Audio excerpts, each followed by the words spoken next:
All right, guys, I'm back. I'm still not going to upload that other video yet regarding the transparency of my channel on YouTube Studio, but I do want to show you something. Remember this guy? The good old landline? If you've been watching me for a while, you know what I did with that many times, and I'm going to do it again today. I want to call Fidelity and I want to speak to a trader at Fidelity and I want to ask them some questions about specifically REDBOX. I want to hear what they have to say about shorting REDBOX, their cost to borrow, their short interest, and whatever information they are able to give me. So stay tuned, coming right up. Thank you for calling Fidelity Investments. Speak to a trader. Okay, speak to a broker. I need you to speak more so I can verify you with your voice. Connecting support for. Speak to a trader. Thank you for calling Fidelity Investments. My name is Logan Casey with Client Services. Can I have your full name, please? Thank you, and do I have your permission to call you Ryan on this call? Yes. Thank you, Ryan. I do have you fully authenticated here with Fidelity My Voice, and I understand you're looking to speak to a trader. That would be me. How can I help you? Yeah, I just had some questions regarding a particular ticker symbol. Okay, what's the symbol? The symbol is RDBX. RDEX? No, B as in boy, X. Robert, dog, boy, X. Okay, Roger, Bravo. All right, let's pull that up here in my tool. Let's take a look. You got RD as in dog, right? Yes, REDBOX Entertainment Incorporated, correct? Yes. All right, excellent. What would you like to know? Just I'm getting a lot of information on social media. Have you guys gotten a lot of calls or anybody asking questions about this particular ticker? I have not received any notification regarding REDBOX at the firm level, and for myself personally, I am not familiar with the security at all. While we're speaking here, I'm actually pulling up some additional info on it, as this is the first time I'm looking at it. But did you have a concern or anything? What's going on? Well, first and foremost, I wanted to ask, am I able to short this stock? Yes, that's an excellent question, and I can certainly answer that here for you. I'm just going to have to do a bit more research on the security, see where it stands at the firm, and then see what the shorting requirements on that would be. Okay. Did you have any other questions, Ryan? That way I can add it to our list. I mean, I need if you can tell me the short interest, the cost to borrow, if there's shares available to short, things of that nature. All right, excellent. So this will take us about 10 minutes here in total. Like I said, I'm just going to get myself up to speed with the security itself. I'll look at your profile, and then I'll see what the requirements are for shorting. So just bear with me. Okay, I'll hold. I'll do some reading. Okay, thanks. Nothing concerning with the security itself. Let's take a look at your profile. It's going to be designated as a hard-to-borrow security. That way I can get you the accurate info. I got to check a different system for that, so I'm going to place you on a hold while I do that too, okay? Okay, no problem. Yeah, I'm still here. All right, excellent. I appreciate your patience. So ultimately, I'm still looking at the fine details on shorting this stock. It looks like right now this may be a hard-to-borrow security, so I'm not even sure if we could necessarily short that right now. That's what I'm trying to work on. But for more details, do you know how many shares you're looking to short? No, I kind of want to evaluate the information before I do that, or before I think about that. Okay. All right, perfect. So I'll take that information, and then I'm going to translate that to the back office here and see whether or not we can get this done for you, okay? Are you also able to look into the institutional ownership on the stock? For that, like, what do you mean? Like the percentage of the institutions that might own the security? Yes, sir. Compared to the float? Yes, sir. That's something that you should be able to see right on Fidelity.com. It's not something we broadcast right out in the open, but if you go to the research tool, that is in there somewhere. I would just have to dig with you on that. I haven't looked for that in a long time. Okay, and also, are you able to even break down some of the latest filings? That would be the research tool as well. I would have to dig on that. I don't quite know what our limitations would be with that. Of course, if you were to reference like the SEC's website for the security, you would see all of the filings that are required. Yeah, I mean, I could see the filings. I just kind of wanted to, maybe see if you give a little bit of an understanding as to what exactly they mean. But let's just worry about, the first few things: the short interest, the cost to borrow, the available, if there's shares to short, and just try to confirm. Can you confirm what the free float is? Well, I haven't looked at the float itself on here. I'd have to look at that in the research tool. I've only started with trying to figure out if we can even get this security sold short. To back up too on the filing infos for the security, I can't I can't give my opinion on what that passage would mean. No, I'm not. Yeah, I'm not looking for any opinions. I was just seeing if you can kind of maybe explain exactly what they mean. In fact, not opinion.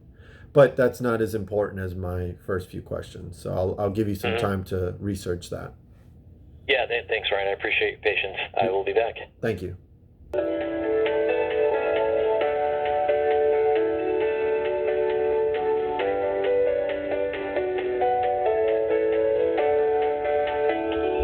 Hey. Hey, all right. I appreciate your patience here.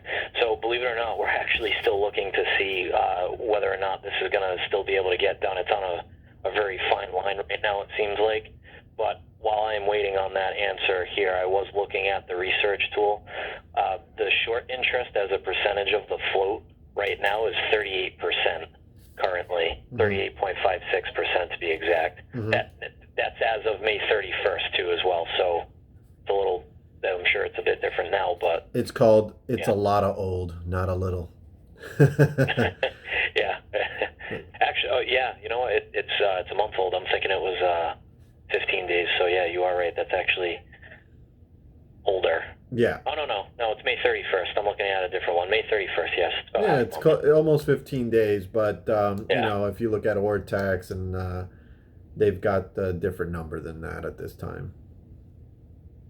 Okay. All right. Yeah. So as long as you know the date on that, if it's more accurate, then you can go by that if you want. That's when do you guys update yours? So we do the update on that at the end of every month. So once June is over, that's when that short percentage gets changed. Alrighty. All right. And now as far as the shorting of it as well, you don't mind holding here while I still try to get that answer for you? Definitely not. Okay, thanks, Ryan. Are you there? Yeah, I'm here. All right, so good news. You are all set for shorting on this here. The only thing that I just want to make sure that we're on the same page with, the requirement to short this is 100%. So in the event that the stock moves against you on the short and you had to buy to cover it, you are going to have to meet it dollar for dollar. That could easily put you into a house call very quickly with something like that. Going forward, to help you out a lot, this is a really good tool if you're not familiar with it, the margin calculator on fidelity.com. You can put in the transactions however you want. You can make any types of edits that you want. It's going to do the math for you automatically to see where your overall balances would sit. Right. That way you can make an informed decision. Have you used that tool before? Yeah. Oh, perfect. All right, good. So is that your cost to borrow? Is that what you're telling me? Yeah, the house requirement for Fidelity is 100% based on the way that security is trading right now. Okay. So, but it's 100%. It's not higher than that? No, it wouldn't be 100%. So if this short were to go against you and you had to buy to cover, you would have to meet that debit dollar for dollar. It wouldn't be like 35% or any other number. It's going to be dollar for dollar. So just the added risk is you could get into a call a lot faster with covering this short than if you would with something else that had a potential lower house requirement. Let me ask you this question real quick, since obviously your short interest information is right now old for this particular stock that has kind of, the numbers have really moved around according to other information platforms. For instance, Ortex is revealing that there is a 230% short interest. So my question is, how does it even get that high? How do you get over 100%?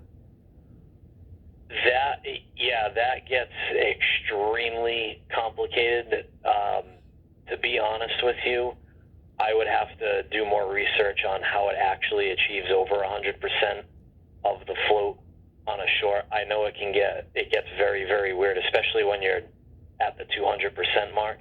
So you saw that short percentage of the float at a different information source, and it's over 200% right now. Yes, sir. 230%, and the max cost to borrow is about 1,000%.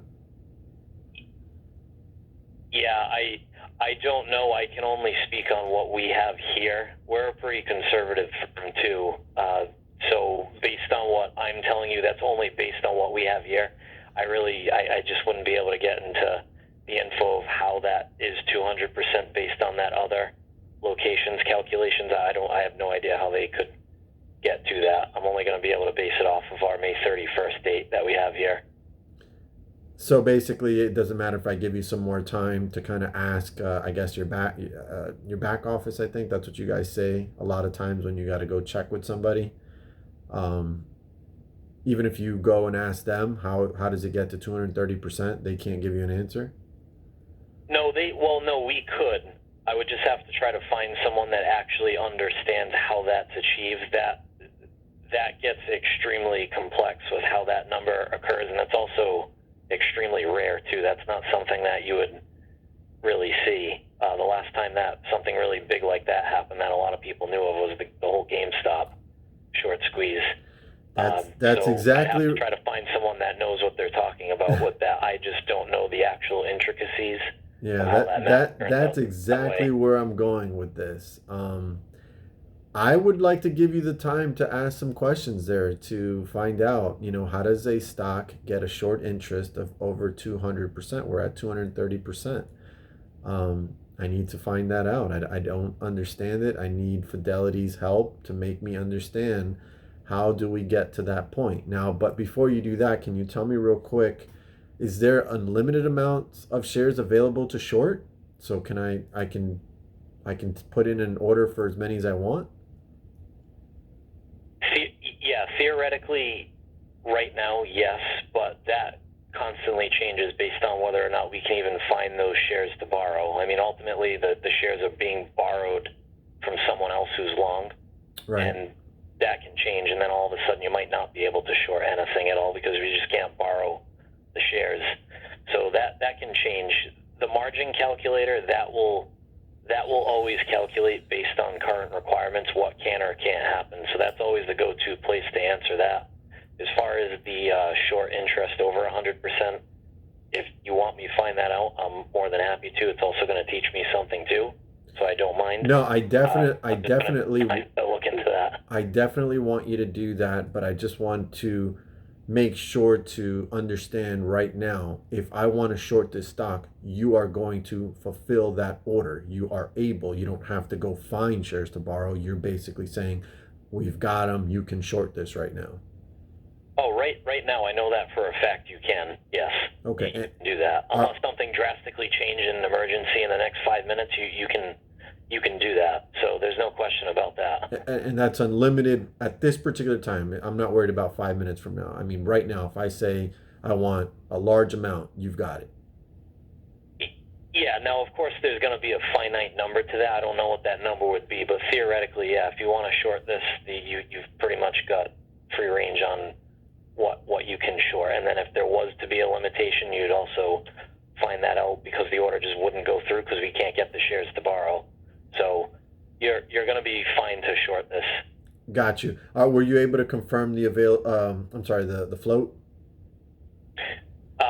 Yes, I did just have that pulled up, and let me find that again here. So that short percentage, that's based on the float. The shares outstanding is 45,388,516. Okay, so 45 million.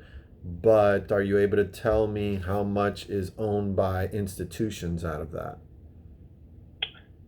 Institutions, yes, I remember you asking that here. I gotta find if I can view that. I have to check this in a few different spots.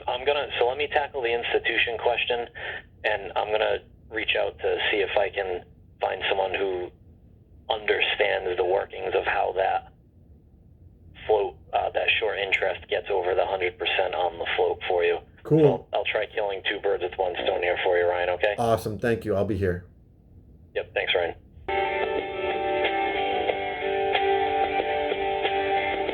I'm here. All right, excellent. So I've got the answer to both your questions. Nice. So you can see the institutional ownership on the research tool on fidelity.com. I started with Coca-Cola because I know I've seen that before and I did find it. I'm looking at yours now, and I can show you how to get it, but I can also just tell you the answer right now. It's 83.78%. That's the institutional ownership right now, based on the security specifically, of course. Okay, let me just do some math here. 83%. So what do we have left if you've got 83% ownership? Well, that would so you would do the market. I'm not an analyst, so I've never actually personally done the math, but it would be along the lines of that market capitalization, right? And it would be the percentage based on the institutional ownership. You'd have to get the information from an analyst on that. Our website wouldn't even have the actual method of how that number comes up. I'm just not qualified, unfortunately. 32, 35. Okay. All right. Okay, and the other answer? Yep. So this one, it's kind of weird how it happens, but it does in very extreme cases. So when you short the stock, as you know, you're borrowing that from someone who owns those shares.